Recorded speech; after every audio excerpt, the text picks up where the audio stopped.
Hola, buenas tardes, buenas noches o buenos días. La presente sesión constituye parte de la campaña de reforzamiento de aprendizajes esperados. Lo que vamos a checar ahorita es referente a la materia de biología. Me presento, perdón. Mi nombre es Ricardo Castro Jiménez. Soy ingeniero agrónomo especialista en zootecnia. Esta carrera la estudié en la Universidad Autónoma Chapingo. Posteriormente hice una maestría en administración. Algunos de los hábitos o hobbies que quizás tenga me encanta leer y viajar. Biología, la asignatura de biología se imparte en tercer semestre y corresponde al componente de formación básica del campo disciplinar de ciencias experimentales. El propósito de esta asignatura es promover una educación científica de calidad para el desarrollo integral de jóvenes de bachillerato, considerando no solo la comprensión de los procesos biológicos, sino su formación en el pensamiento crítico y las habilidades necesarias para participar en el diálogo y tomar decisiones informadas en contextos de diversidad cultural en el nivel local, nacional e internacional. Los aprendizajes esperados de esta sesión constituyen dos, básicamente, es identificar las principales estructuras y funciones de los tipos celulares, además de conocer la estructura y función de las biomoléculas que integran a las células. Lógicamente, los temas que vamos a revisar es estructura y función celular, biomoléculas. El propósito es, como ya les había comentado, el reforzamiento de aprendizajes esperados.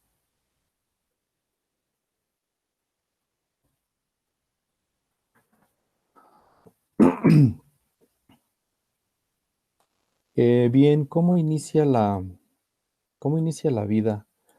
En la imagen que tenemos en pantalla, podemos decir que es de los momentos iniciales. Si tomamos en cuenta el caso de nosotros como personas, la especie humana, eh, participan lógicamente dos células. La célula que vemos de mayor tamaño es el óvulo femenino, y la célula, el espermatozoide, con esa movilidad característica que le es permitida por esta estructura que vamos a revisar, conocida como flagelo. Inicialmente eh, participan en este proceso de fecundación estas dos células.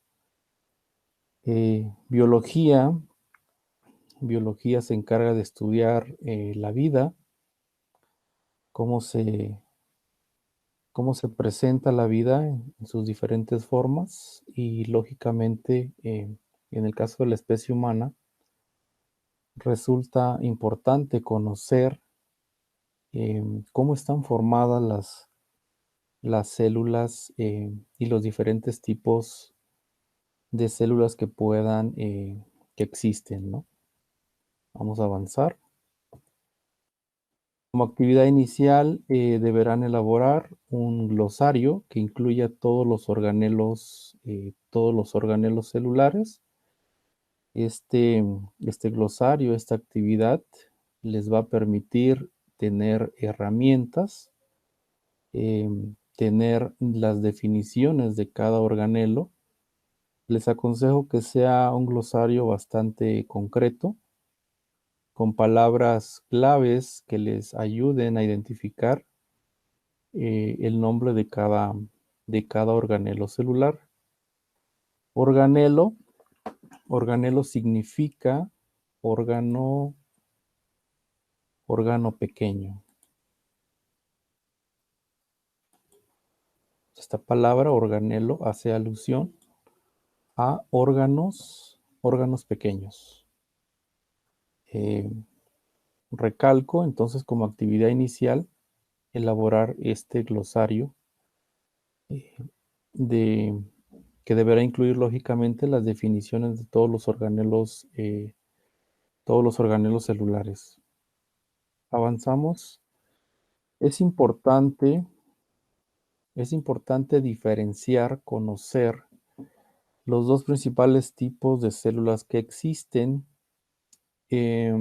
Básicamente esta definición, esta división de tipos de células radica en algo centralmente importante en cualquier célula, que tiene que ver con la presencia de, digamos, la estructura primordial del organelo primordial, si queremos destacarlo de esa forma, al núcleo. Por lo tanto, la imagen que ven en pantalla es una célula procariota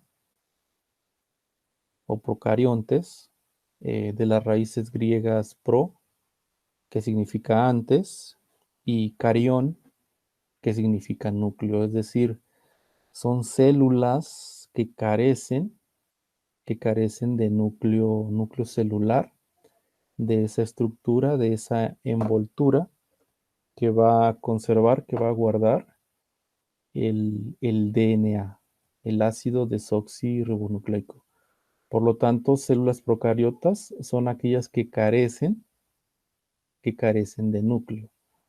Vemos en la imagen el cuerpo de una bacteria típica, y señalamos que el DNA está disperso en todo el cuerpo de esta célula. Aprovecho también para mencionar, en este esquema se mencionan plásmidos. Los plásmidos también es material genético que se replica de manera independiente al DNA propio de esta célula, de esta bacteria. Bien, entonces, células procariotas carecen de núcleo. Avanzamos. Mm, por el contrario, células eucariotas o eucariontes, nuevamente nos apoyamos en la definición griega, y básicamente células eucariotas son aquellas que sí tienen, que sí tienen núcleo, como lo vemos en este dibujo, ¿no? Nuevamente, esta diferenciación entre células procariotas y células eucariotas radica centralmente, que de hecho es una división, son definiciones bastante antiguas, pero que todavía se siguen utilizando. Entonces, células eucariotas son aquellas que sí tienen un núcleo definido, ¿de acuerdo? Este círculo de color azul que vemos acá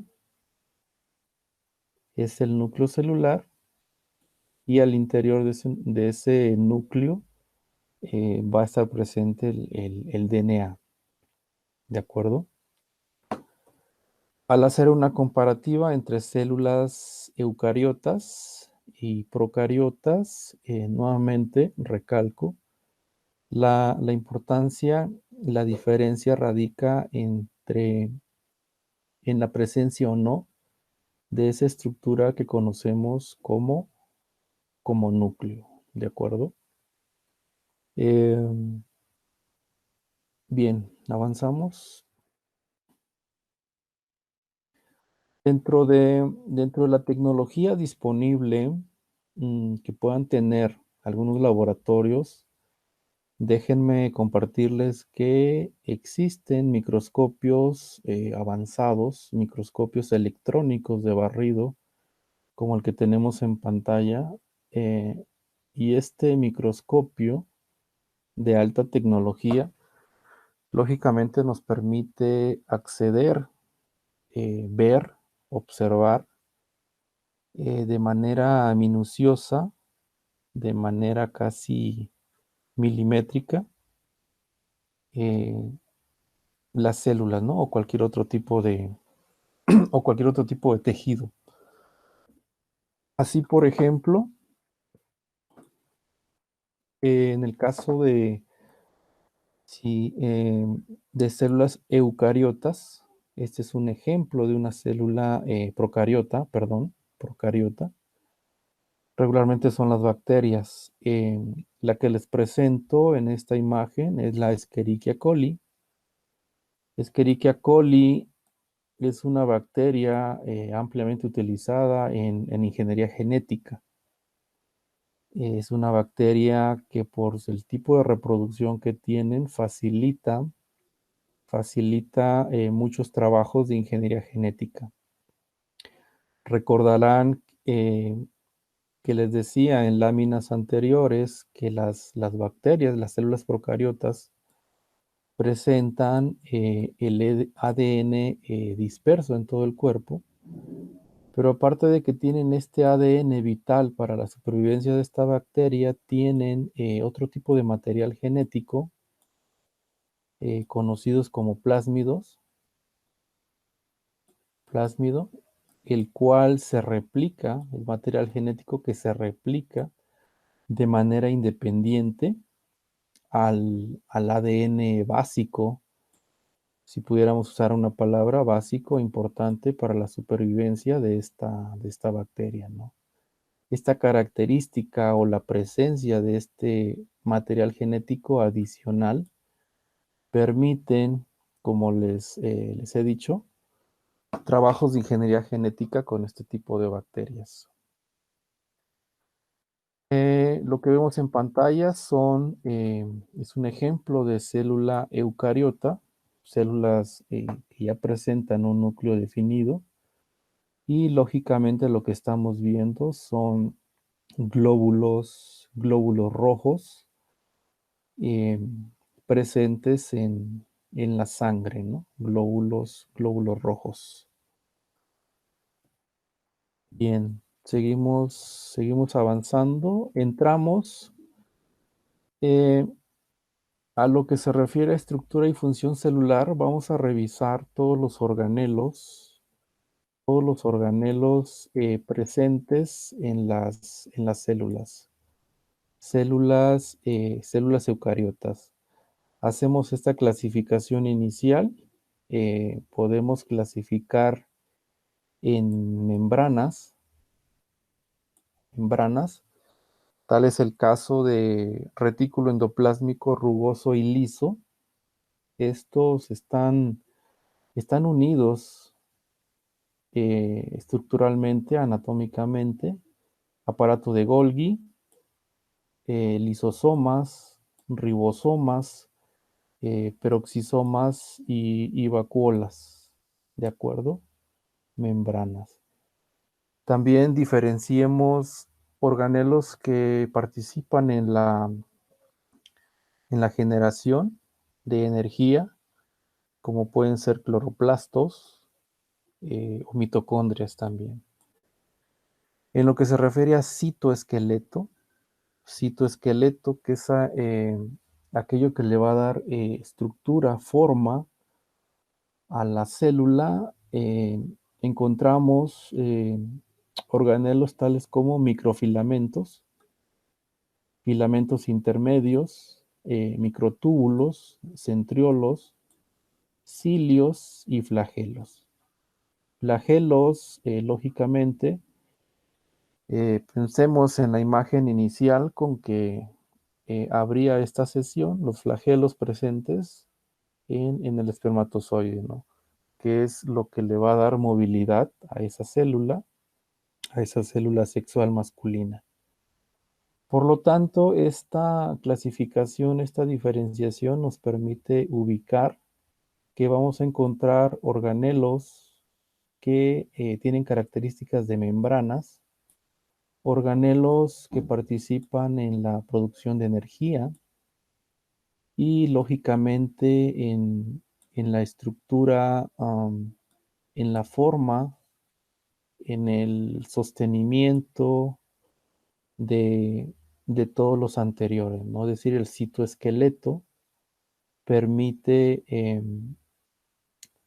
agrupar, sostener, darle rigidez a todos estos organelos, ¿no? Y lo vamos a ver en imágenes más adelante. Bien, comenzamos con sistemas de membranas de la célula, sistemas de membranas. Iniciamos del centro hacia el exterior y encontramos el núcleo celular. Núcleo celular es el espacio, el reservorio, la estructura celular en donde va a estar guardado el ácido desoxirribonucleico y también vamos a encontrar una subestructura conocida como nucleolo. Si se fijan, regularmente yo utilizo imágenes, esquemas que regularmente están en inglés. Es un inglés bastante técnico, bastante sencillo. Como recomendación, siempre que elaboren una tarea, una actividad, una investigación, eh, busquen en otros idiomas distintos al español porque nos podemos encontrar con esa grata sorpresa de que tenemos esquemas mejor elaborados, ¿no? Y si bien la traducción es bastante simple, ¿no? Núcleo celular tiene poros nucleares que permiten la entrada o salida de sustancias del núcleo. Esto que vemos acá son los poros nucleares, que va a permitir ese intercambio de material genético entre el medio interno de este núcleo con el, con el citoplasma. ¿De acuerdo? Núcleo celular. Al momento de que escuchemos núcleo celular, nuestra mente nos tiene que transportar hacia ácido desoxirribonucleico, ADN. ¿De acuerdo? Continuamos con retículo endoplásmico. Retículo endoplásmico son de dos tipos. Eh, el retículo endoplásmico liso se llama liso porque carece de ribosomas, ¿de acuerdo? Y también vamos a encontrar retículo endoplásmico rugoso,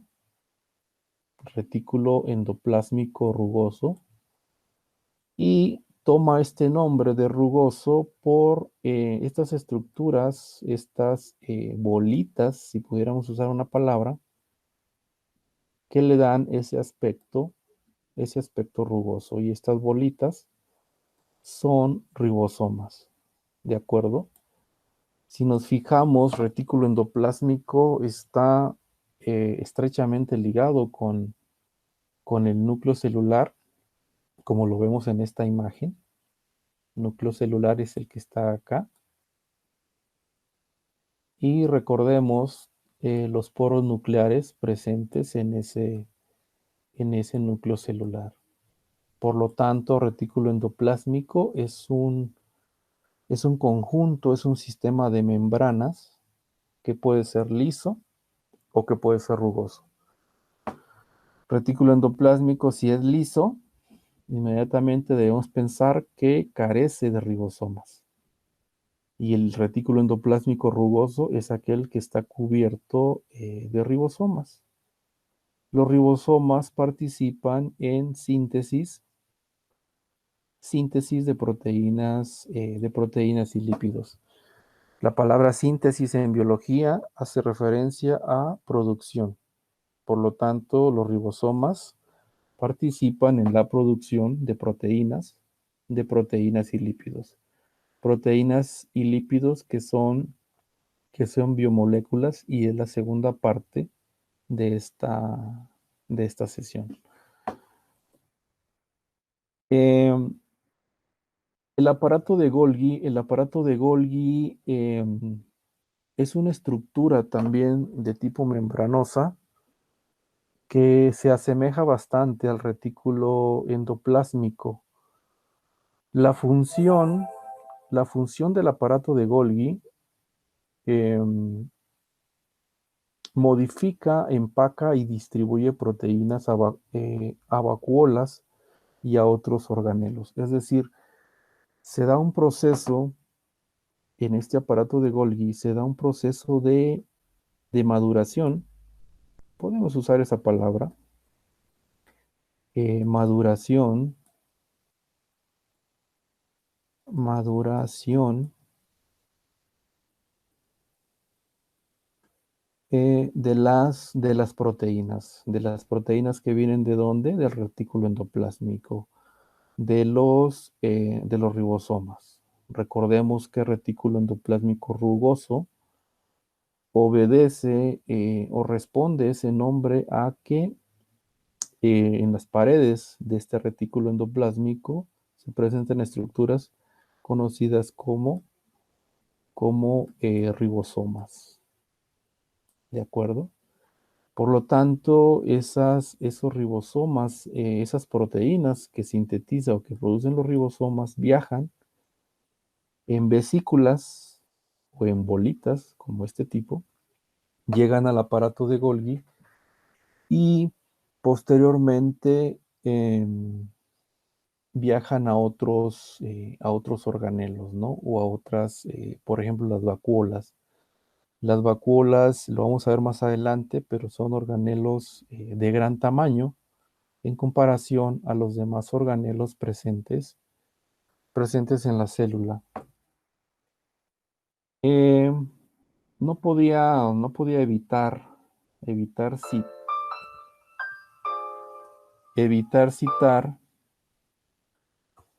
el coronavirus. El coronavirus, en el caso de estas estructuras que se llaman lisosomas, sí, que también forma parte del sistema de membranas, lisosomas. Los lisosomas son vesículas, son pequeñas bolitas, son estas que están acá. Le voy a colocar un asterisco, esto que están acá. Son vesículas pequeñas que contienen enzimas digestivas.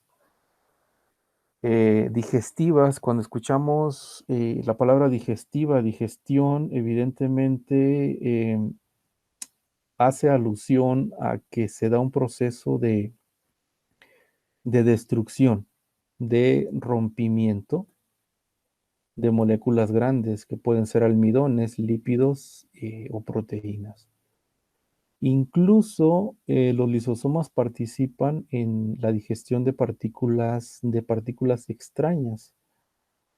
La lámina el dibujo, el esquema que están viendo en pantalla es investigaciones en relación a coronavirus, el bicho que nos tiene a todos en este contexto pandémico y en este contexto de sesiones virtuales, ¿no? Se cree que el coronavirus es capaz de evitar la función principal que tienen los lisosomas. Si se fijan, el coronavirus entra a esta célula y técnicamente, lógicamente, biológicamente, los lisosomas debieran de destruirlos, dado que contienen enzimas digestivas, pero no sucede eso, de tal manera que este coronavirus que tiene, si se fijan, eh, ARN en su interior, llega directamente al retículo endoplásmico, que es este, y estrictamente a los ribosomas. Los ribosomas, que son los encargados de producir proteínas y lípidos, se introducen en los ribosomas y posteriormente viajan en estas estructuras conocidas como lisosomas, en donde el virus, si se fijan, ya se multiplicó. Una vez multiplicado, abandonan este espacio y evidentemente la infección a causa de esta multiplicación de este virus se hace más evidente, en el organismo, ¿no? En la persona que lo padezca.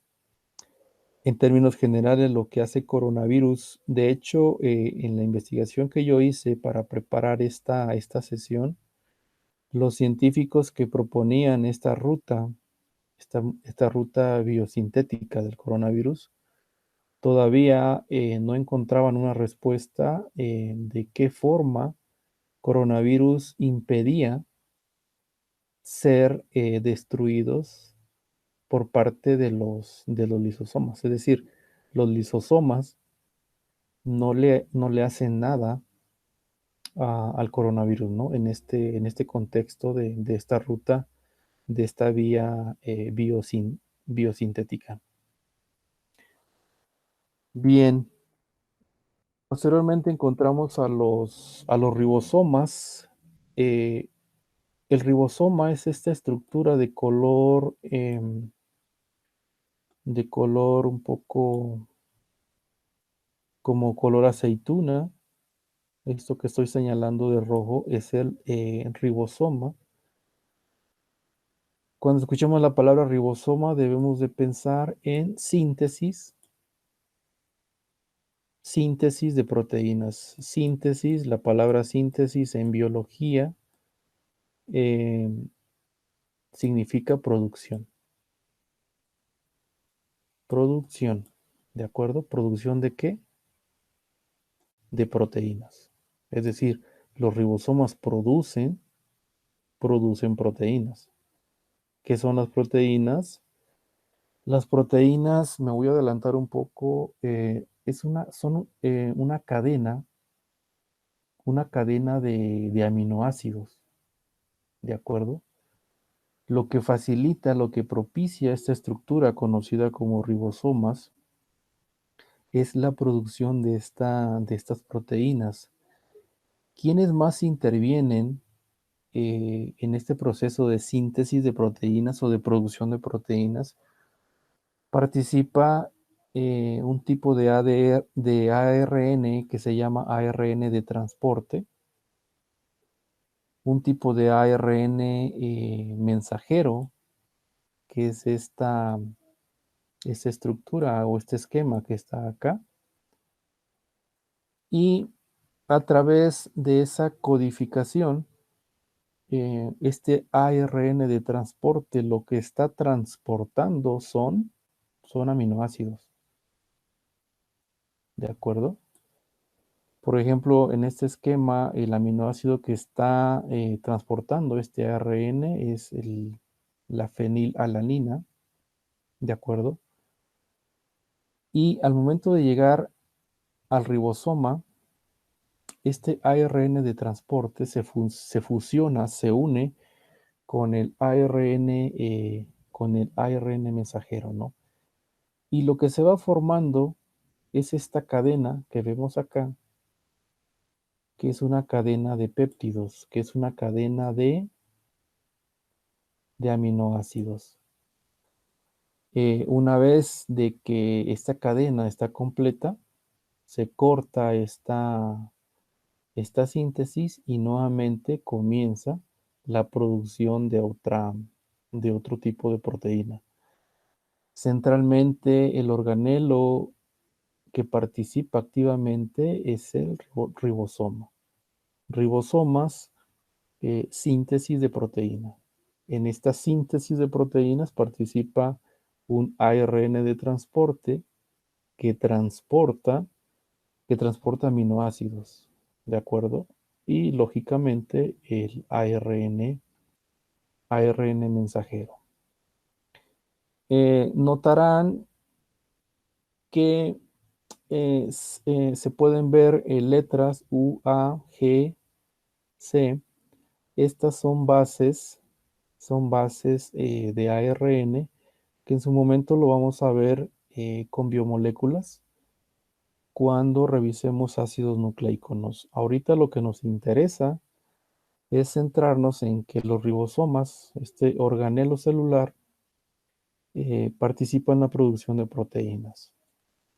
¿De acuerdo?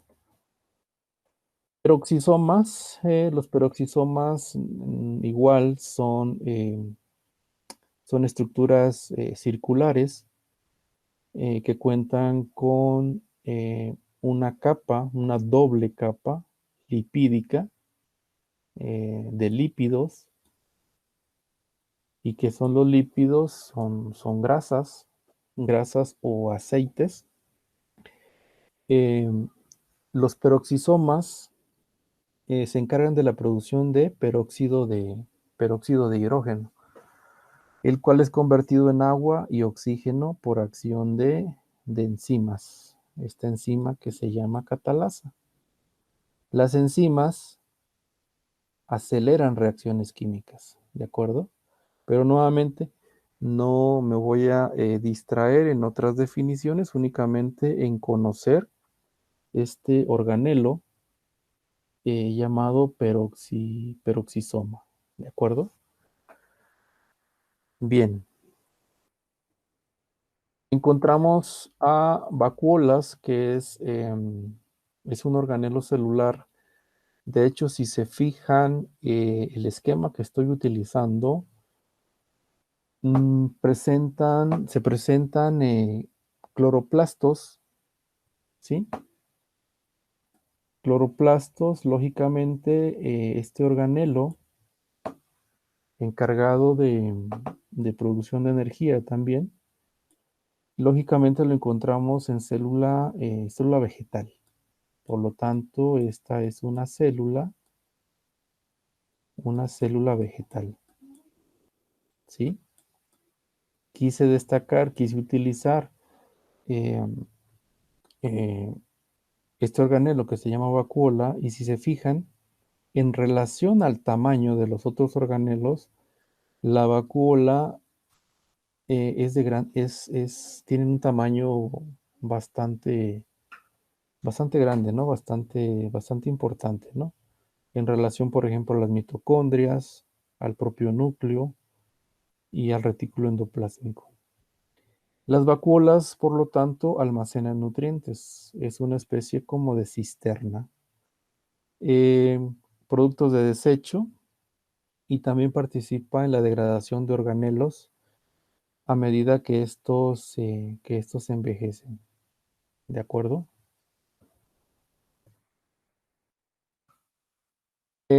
Pasamos a organelos relacionados con la producción de energía.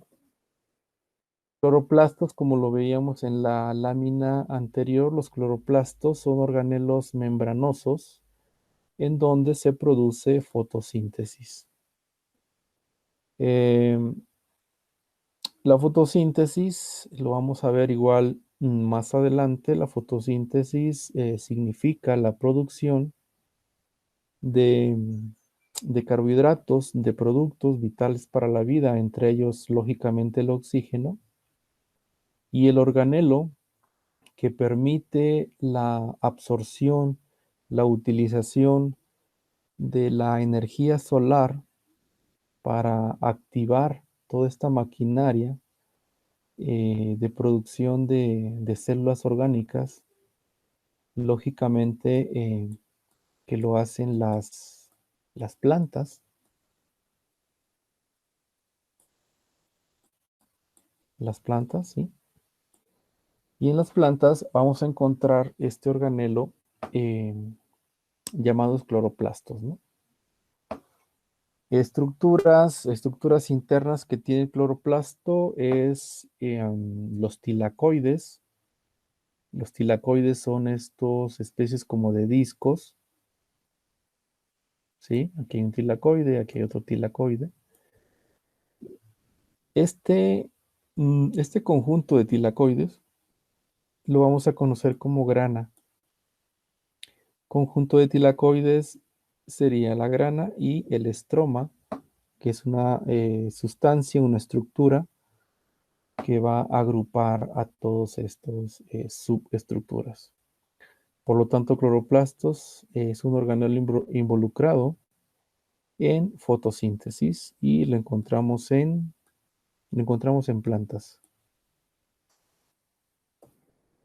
Bien, la mitocondria es el lugar donde se lleva a cabo la mayor parte de reacciones de la célula, tales como la respiración celular, y donde se da la transformación de energía proveniente de glucosa o lípidos en ATP.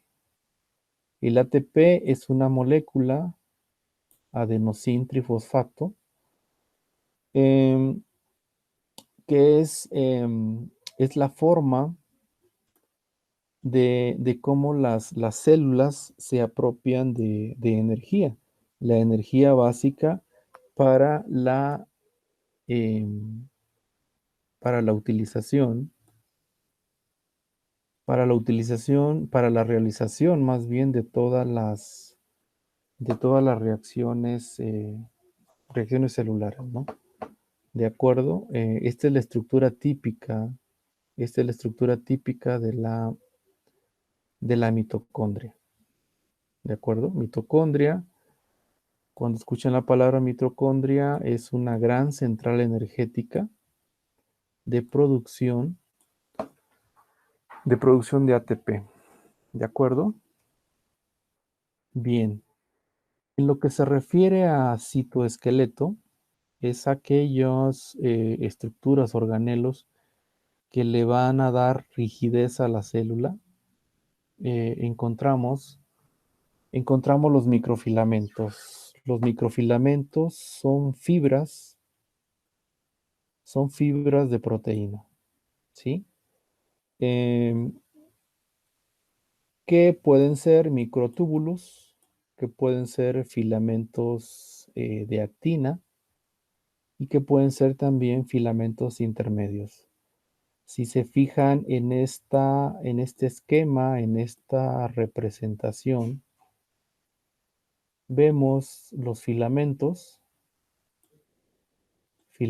intermedios, vemos los microtúbulos que están acá y los microfilamentos que están más acá. ¿De acuerdo? Por lo tanto, estos organelos le van a dar la rigidez a la célula, van a sostener. Si se fijan, acá tenemos una mitocondria, ¿sí? Aquí esto sería el retículo endoplásmico rugoso, dado que vemos estas bolitas que son los ribosomas, ¿sí? Y es lo que le va a dar forma a la célula. Bien, encontramos otras estructuras que se llaman centriolos. Los centriolos posibilitan el movimiento de cilios y flagelos en aquellos organismos que son unicelulares, ¿no? Los centriolos son bastante complejos. La imagen, la representación que estoy utilizando, que estamos viendo acá, es para destacar que estas especies como de tubos pequeños están agrupados en grupos de tres subunidades. Acá hay otras tres. Y eso me llamó bastante la atención, ¿no? La arquitectura, el acomodo que tienen estos organelos, ¿no? Y lo impresionante de la naturaleza, ¿no? De la biología misma. En lo que se refiere a cilios y flagelos, cuando veíamos la diferenciación entre células procariotas y eucariotas, veíamos típicamente que la célula procariota presenta un flagelo, pero también presentan estructuras que son como, si pudiéramos usar esa palabra, son como pelitos eh, que están alrededor del cuerpo de esta bacteria. ¿De acuerdo? Estos cilios, ¿sí? Y este flagelo que está acá, si los cortáramos como cortar una naranja, encontraríamos al microscopio, encontraríamos un acomodo, una arquitectura, una geometría de este tipo, que también es bellísima, es impresionante cómo la naturaleza eh, se da, se da el tiempo para generar este tipo de estructuras. Centralmente los cilios y flagelos, los cilios van a ser proyecciones o van a ser estructuras cortas que se extienden de la superficie celular. Por el contrario, los flagelos son proyecciones largas, ¿de acuerdo? Y le dan movimiento a las células, ¿no? Tanto cilios como flagelos comparten una misma composición estructural anatómica. Presentan dos microtúbulos centrales, microtúbulo 1 y microtúbulo 2. Y nueve pares periféricos, ¿de acuerdo? Nueve pares periféricos, ¿no? ¿Por qué les presento esta imagen? Porque me pareció bastante interesante, ¿no? Lógicamente el 9 es múltiplo de 3, como los centriolos, ¿no? Que están agrupados en, en grupos de 3. Así también cilios y flagelos, ¿no? Bastante inquietante, bastante impresionante la arquitectura biológica de estos organelos. Bien, la actividad 2 que tienen que realizar eh, es la que ven en pantalla, que constituye, eh, es utilizando distintos materiales disponibles en casa, que pueden ser plastilina, que puede ser papel, que puede ser cartón, frutas. Algunos de mis alumnos han usado frutas, gelatina, y otros más intrépidos han utilizado dulces, ¿de acuerdo? En fin, con los materiales que tengan disponibles. La idea de esta actividad es despertar un poco la creatividad que tengan, que tengan ustedes y lógicamente no requerir de dinero para comprar materiales, ¿no? Entonces, con lo que tengan en casa, con esos materiales van a elaborar modelos de células eucariotas. En el caso de células eucariotas deberán hacer dos, una célula animal y una célula vegetal, ¿de acuerdo? En lo que se refiere a células eucariotas. Y también van a hacer un modelo de célula procariota.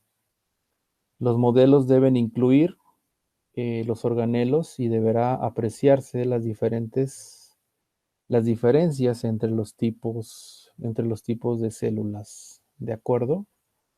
Eso es actividad 2.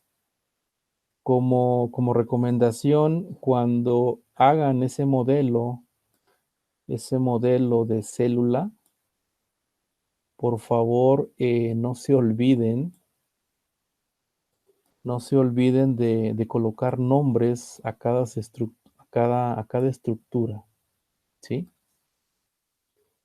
No se olviden de colocar nombres, ¿no? Y yo creo que con esta actividad mm, puede resultar divertida para ustedes, ¿no? Y si la hacen de frutas o de gelatina o de dulces, una vez de que guarden esa evidencia en video o en fotografía, pues igual las pueden compartir con sus hermanos o con papá o con mamá, con su familia, ¿no? ¿De acuerdo? Actividad 2.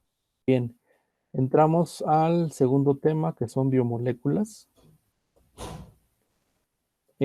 Biomoléculas o moléculas biológicas, la mayor parte de las biomoléculas que vamos a revisar están compuestas de estos elementos, ¿no?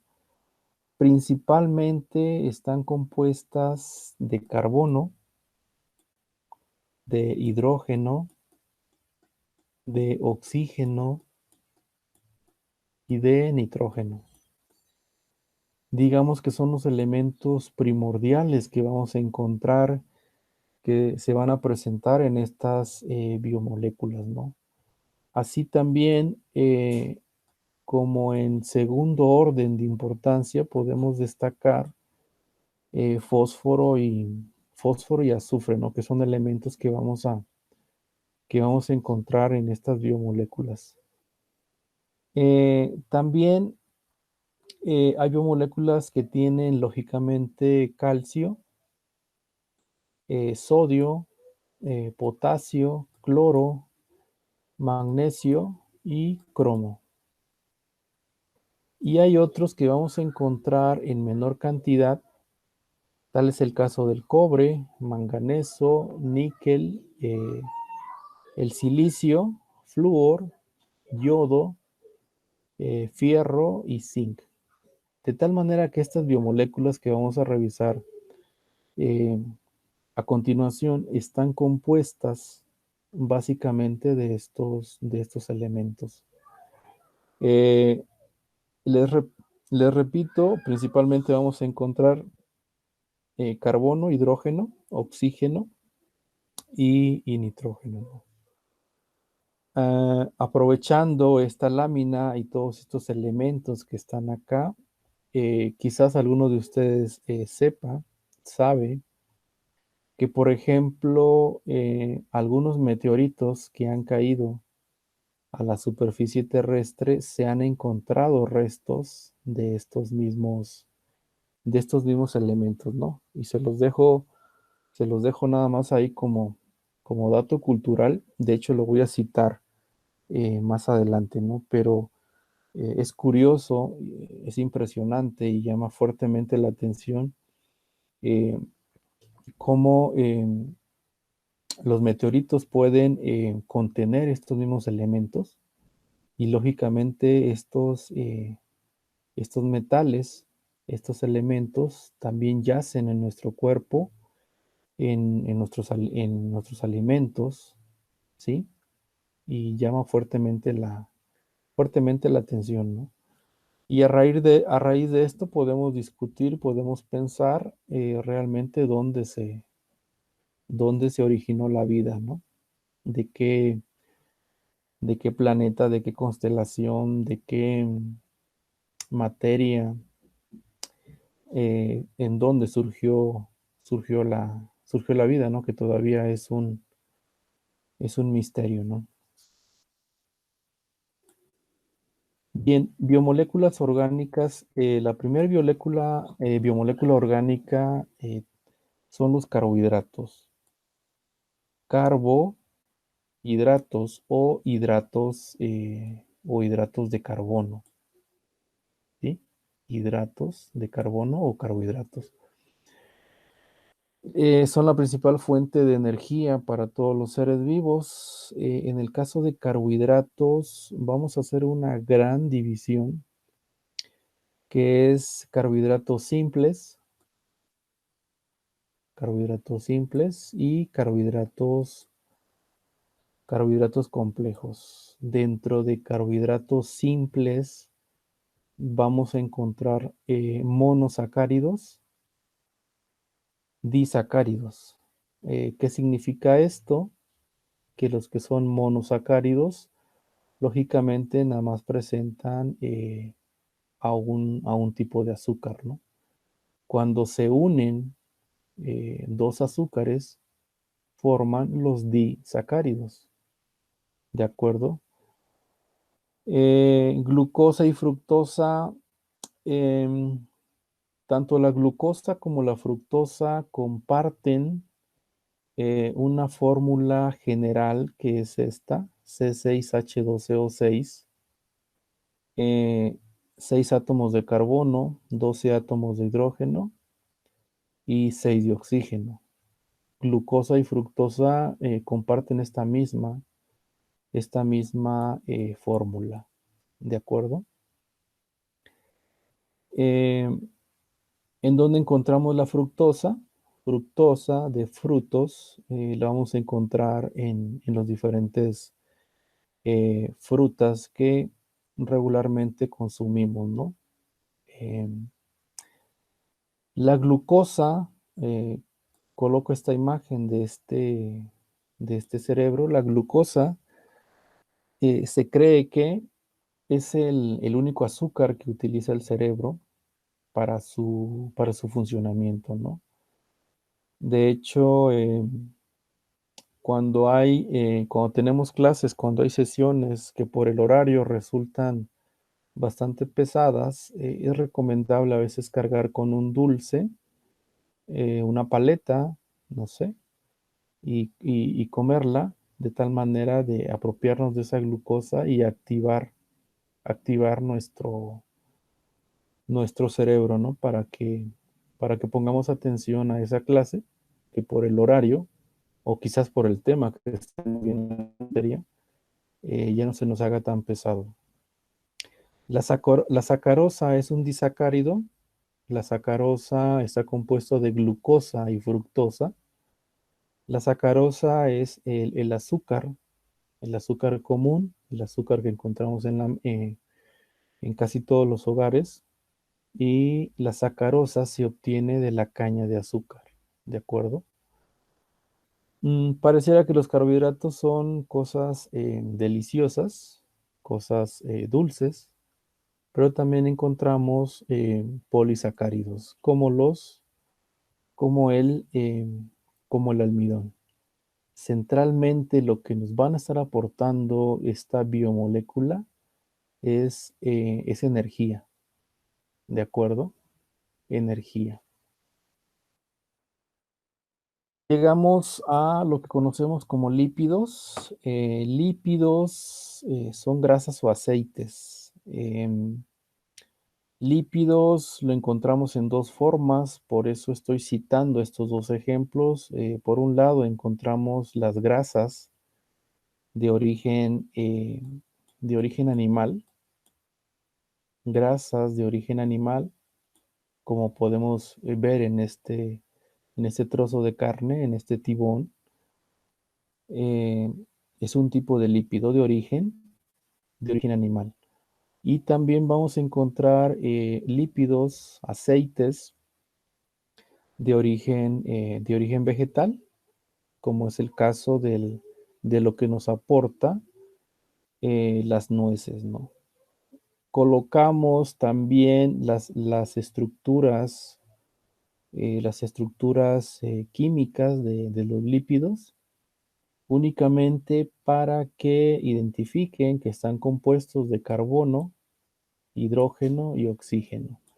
En el caso del colesterol, tiene 27 átomos de carbono, 46 átomos de hidrógeno y solo un átomo de oxígeno.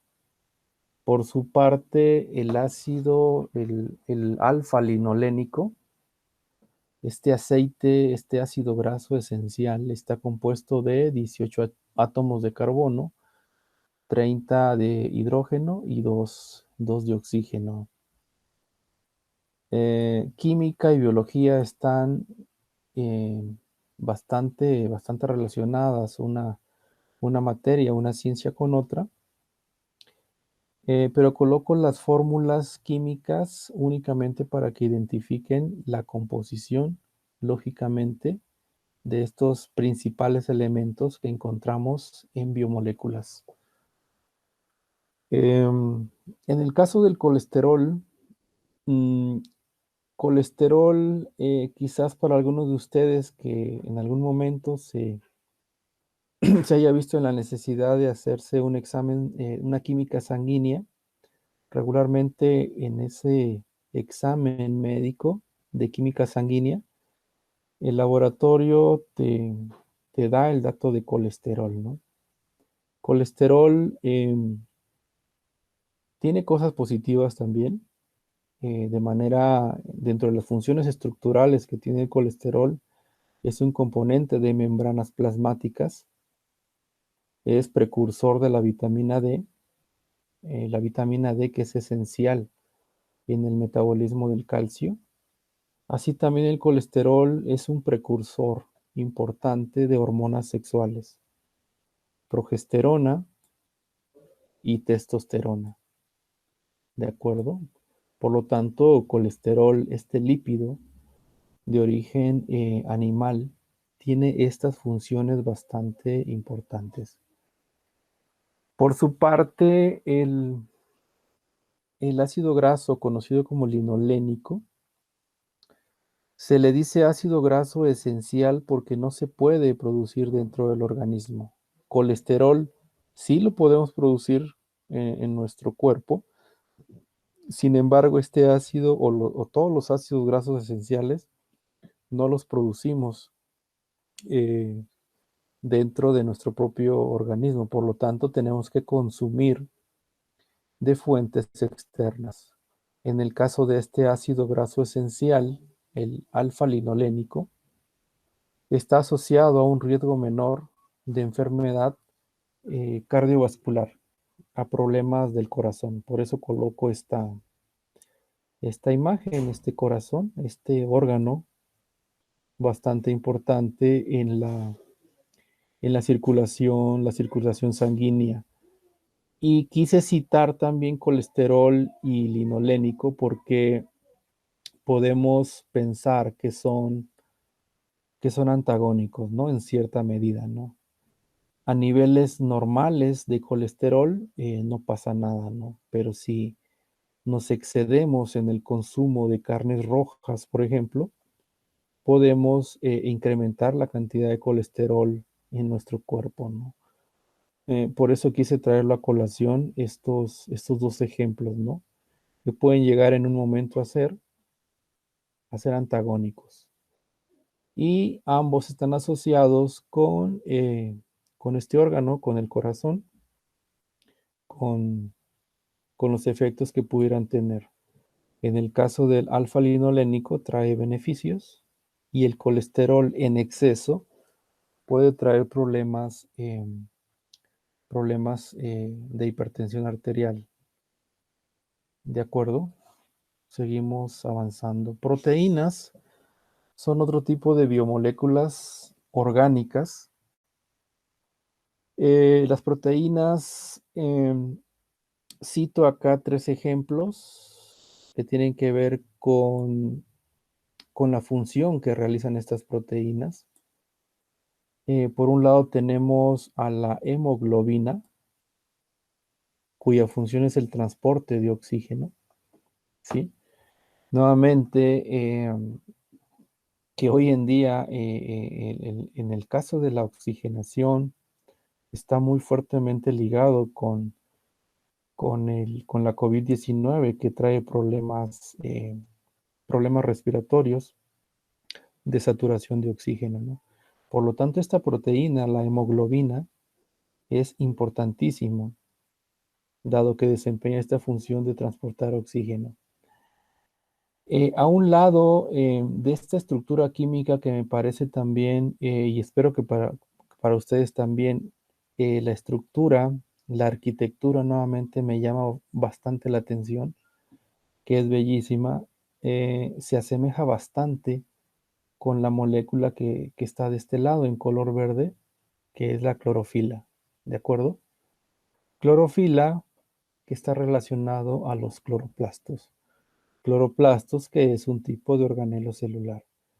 Pero coloqué acá clorofila y hemoglobina porque son moléculas, son proteínas bastante parecidas, ¿no? Incluso la clorofila es llamada la sangre verde, ¿no?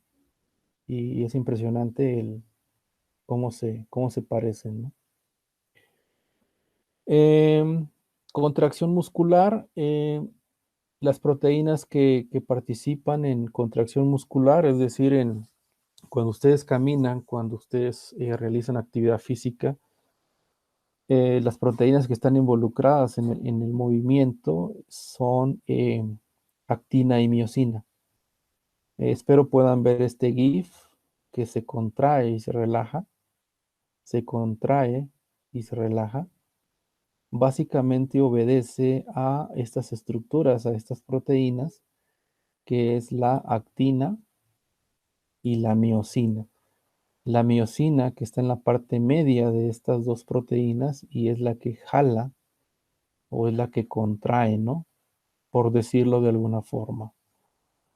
Otro tipo de proteínas bastante importantes son las enzimas. Las enzimas aceleran reacciones químicas y el esquema que les presento acá es en la utilización de almidones. El almidón, que es un carbohidrato, que es un polisacárido, es decir, que tiene varias moléculas, varios azúcares, y estas enzimas, por ejemplo, aquí es la alfa amilasa, lo que hace esta enzima es separar, ese almidón, cortar, destruir, de tal manera que te deja una molécula de glucosa, ¿no? Esa es la función de las enzimas, ¿no? Cortar, aprovechar, acelerar reacciones químicas, ¿no? ¿Y qué le va a permitir al organismo, al tener una molécula más simple? Lógicamente, la utilización de esta glucosa, que es energía, la utilización va a ser más accesible para el organismo, ¿no?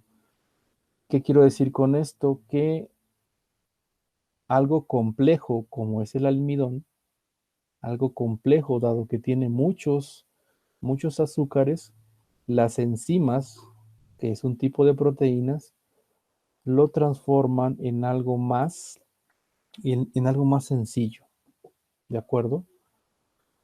Proteínas, hemoglobina, actina y miosina, enzimas, eh, cumplen estas funciones. Se preguntarán por qué coloqué este chapulín, esta imagen del chapulín. Se cree, quizás alguno de ustedes ha consumido chapulines, se cree que la cantidad de proteína que tienen los chapulines, chapulín mexicano, es de alrededor de, varía mucho los datos, ¿no? Pero eh, hablan del orden de 48. Por citar un ejemplo, vamos a colocar 50% de proteína, ¿sí? Los chapulines, que es una botana, un alimento bastante común entre la población mexicana, contiene un 50% de proteína. ¿Cuánta proteína tiene la carne de res, por ejemplo? La carne de res tiene del orden de 25-26%. En términos generales, los chapulines tienen el doble de proteína que la carne, ¿no? Este únicamente es un dato cultural, ¿de acuerdo? Llegamos a los ácidos nucleicos. Vamos a encontrar dos ácidos nucleicos importantes. El ARN, que es el ácido ribonucleico, y el ADN, que es el ácido desoxirribonucleico. Eh, en cierta medida, en cierta forma, podemos decir que es una molécula bastante sencilla. Y la palabra sencilla lo pongo entre comillas. ¿Por qué digo sencilla? Porque únicamente está constituida de 4 bases nitrogenadas, que es citosina, guanina, adenina y timina. Son las 4 bases que tiene el ADN. En el caso del ARN, del ácido ribonucleico, no presenta timina, presenta uracilo. ¿De acuerdo? En el caso de ADN, citosina se une con guanina y la adenina con la timina. Estas bases se unen y citosina la representamos con una letra C, la guanina con una letra G, la adenina con una letra A y la timina con una letra T. Recordarán cuando veíamos ribosomas, el organelo encargado de síntesis de proteínas, veíamos que letras entre el ARN de transporte y el ARN mensajero, veíamos una C con una G, veíamos una A con una T, ¿de acuerdo? Y así sucesivamente se repiten C y G. Es decir, la producción de proteínas obedece o es la repetición de estas bases nitrogenadas. Centralmente, los ácidos nucleicos o en el caso de ADN, está compuesto por una base nitrogenada, adenina, por un azúcar, que en el caso de ADN es la desoxirribosa, y por un fosfato. Es una base, azúcar, fosfato. Es una base, es un azúcar y es un fosfato. Es una base, es un azúcar y un fosfato.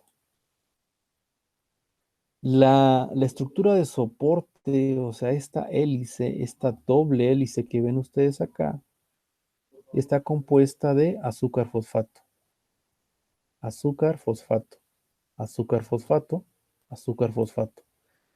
Es lo que le da la estructura en el caso del ADN. ¿De acuerdo? Y por eso les decía, por eso compartía con ustedes, por eso utilizaba la palabra sencillo, porque únicamente está constituido de estas 4 bases nitrogenadas, uracilo para el caso de ARN, y de fosfatos, azúcar fosfatos. Los ácidos nucleicos, lo comparto, les digo a mis alumnos que es una especie de biblioteca en donde se guarda toda la información, todos los genes, todas las características que van a tener los organismos. Por ejemplo, en el caso de nosotros, los seres humanos, en el ADN está la información de qué color de ojos vas a tener, qué coloración de piel, qué tipo de cabello, qué tipo de complexión, robusta, delgada, si vas a ser alto, si vas a ser de estatura baja, etcétera. Es decir, el ácido nucleico, en los ácidos nucleicos radican toda esa información genética que se expresa en características perceptibles, en características que podemos ver. Eh, ok, ácidos nucleicos son 2, ADN y ARN. ADN tiene 2 hélices, ¿sí? Y ARN solamente tiene una, ¿de acuerdo? 4 bases nitrogenadas en ambos casos. Únicamente en el caso de ARN no presenta timina, presenta uracilo, ¿de acuerdo? Y se unen de esta forma. Citosina con guanina y adenina con timina. Dejamos biomoléculas orgánicas y pasamos con biomoléculas inorgánicas. Biomoléculas inorgánicas, Vamos a citar el agua. ¿Qué podemos decir del agua? El agua se cree que básicamente la vida inició en un medio acuoso. De hecho, el crecimiento del ser humano, del Homo sapiens sapiens, en el del feto, de los bebés, es en un medio acuoso, ¿no? Es la placenta, ¿no? Em, el agua transporta oxígeno y facilita la absorción de nutrientes. Regula la temperatura corporal, el agua. Elimina toxinas y lubrica articulaciones y, lógicamente, participa activamente en procesos digestivos, ¿no? Entonces, esta biomolécula eh, es muy importante para los organismos vivos. Sales minerales. En cuanto a sales minerales, las sales minerales cumplen una función bastante importante al interior de la célula. Sodio y potasio son dos elementos bastante importantes en la función de la célula. Sodio, tanto sodio como potasio, que tienen cargas positivas, participan en este intercambio de iones, sodio hacia afuera y potasio hacia adentro, ¿no? La parte de arriba de esta lámina va a ser el medio extracelular. Todo esto que ven acá es la membrana. Esto es la membrana de la célula. Y acá adentro es la parte interna, es decir, citoplasma. ¿De acuerdo? Por lo tanto, sodio es expulsado hacia afuera eh, y el potasio es, impulsado hacia adentro. Este mecanismo, este mecanismo se conoce como bomba de sodio y potasio. Bomba de sodio y potasio. Y esta dinámica, esta cadencia, este baile de sodio y de potasio van a estar participando activamente en los procesos de contracción muscular. Es decir, cuando nosotros damos un paso, cuando nosotros caminamos, corremos, tenemos actividad física, se activa, se activa este mecanismo, ¿de acuerdo?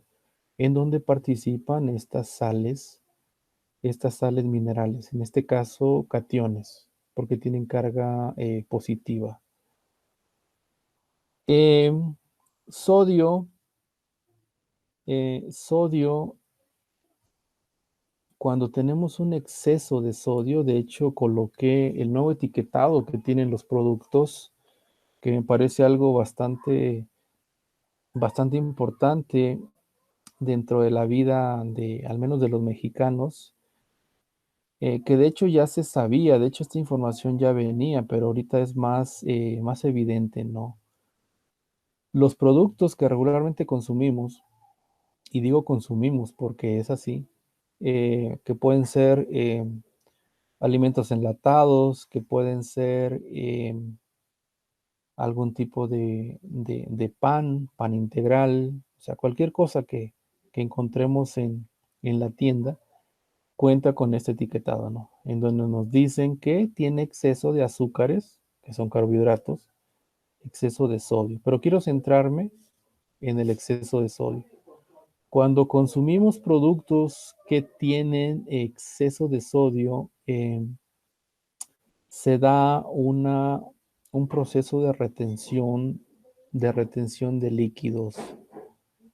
De hecho, les comparto, por ejemplo, en provincia, en algunos estados, eh, los alimentos que consumen las personas, por ejemplo, en la parte sur del país, suelen suelen utilizar una gran cantidad de sal, ¿sí? De sal común. Y la fórmula de la sal es NaCl, cloruro de sodio. Sodio es esto.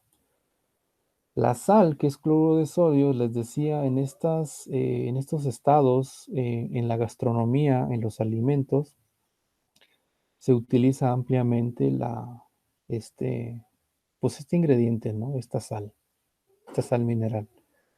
Y lo que provoca regularmente cuando alguien que no está acostumbrado a comer grandes cantidades de sal es una especie de retención de líquidos que lo notamos, es decir, el cuerpo se comienza a retener líquidos, a hincharse por toda esa gran cantidad de agua que se retiene, ¿no? Lo que favorece, lo que ayuda a esta sal mineral o este mecanismo conocido como bomba de sodio y potasio, bomba de sodio y potasio, es precisamente eso, que se evite la acumulación de agua en el medio intracelular. Esa es la función, ¿de acuerdo? Entonces, este sodio se expulsa de la parte interna de la célula del citoplasma y eso va a evitar que se acumule una gran cantidad de agua, ¿de acuerdo? Citaba el ejemplo de los alimentos o de la comida que en provincia o en algunos estados se prepara, se utiliza gran cantidad de sal. Cuando utilizamos gran cantidad de sal, comenzamos a retener líquidos, comenzamos a hincharnos, ¿no? De alguna forma, ¿no? Y esto del etiquetado, pues lo cito porque me parece muy importante, ¿no? Si te dice que tiene exceso de sodio, lo lógico es que no se consuma en grandes cantidades o hacerlo de de manera esporádica, ¿no? Ese tipo de productos que pueden ser frituras, en el caso de azúcares que pueden ser bebidas embotelladas, ¿no? Lógicamente. Por lo tanto, la función de esta biomolécula, de estas biomoléculas conocidas como sales minerales, es evitar una acumulación de líquidos en el medio intracelular a través de este mecanismo de esta cadencia entre el sodio y el potasio. ¿De acuerdo? Finalmente, llegamos a los gases, que también son biomoléculas inorgánicas. Biomoléculas inorgánicas, y cito aquí algunas cosas. Se preguntarán qué hace este señor, qué hace esta imagen, qué hace esta fórmula, que es la fórmula general de la fotosíntesis. Nuevamente, hemoglobina y clorofila. Uno de los gases principales que se producen en la fotosíntesis, lógicamente, es el oxígeno. ¿De acuerdo? Las plantas, los árboles producen oxígeno a través de este mecanismo conocido como fotosíntesis, en donde interviene esta estrella, que es el Sol. ¿De acuerdo? Interviene el Sol e interviene la clorofila. La clorofila capta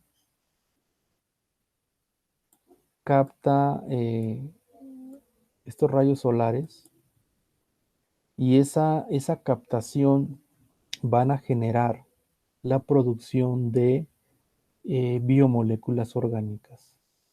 ¿Qué biomoléculas orgánicas se producen en fotosíntesis? Carbohidratos. Y acá el ejemplo central es este carbohidrato conocido como glucosa. Partiendo de esta fórmula general de la fotosíntesis, en donde se producen biomoléculas orgánicas como la glucosa, que es un carbohidrato, también se produce oxígeno. ¿De acuerdo? Oxígeno, lógicamente, importantísimo para la respiración de los seres vivos, de las personas. ¿De acuerdo? Estas biomoléculas, estos gases importantes que podemos destacar, es el oxígeno. En el caso de respiración, vamos a citar CO2. Respiración significa un intercambio de gases. Perdón. ¿Cuáles gases? CO2 y oxígeno. CO2 y oxígeno. Aspiramos CO2 y